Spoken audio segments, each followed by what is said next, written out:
Bonjour à tous, avec l'aide de Dieu, nous allons étudier les cours numéro 277, 278, 279 et 280. dans le Rambam Sefer HaMitzvot. Mitzvah positive numéro 236.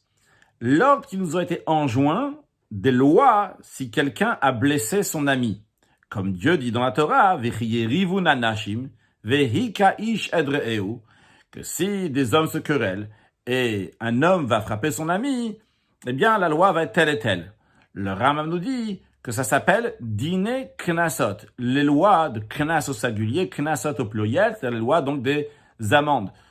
Juste j'ouvre une parenthèse que le Rambam veut souligner ici, il ne s'agit pas de la monnaie, de l'argent que quelqu'un doit à une autre personne, mais c'est un knas. Lorsque la Torah, elle impose une amende à quelqu'un.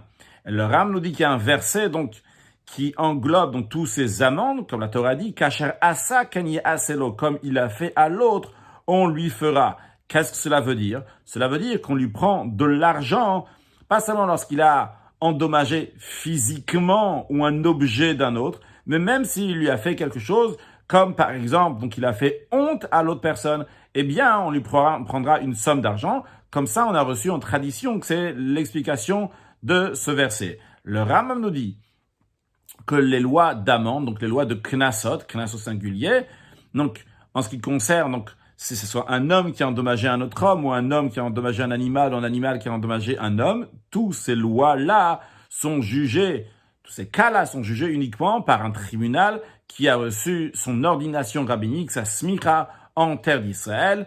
Les détails de cette mitzvah, de cette loi, ont été expliqués dans le 8e chapitre du traité Baba Kama. Une excellente journée.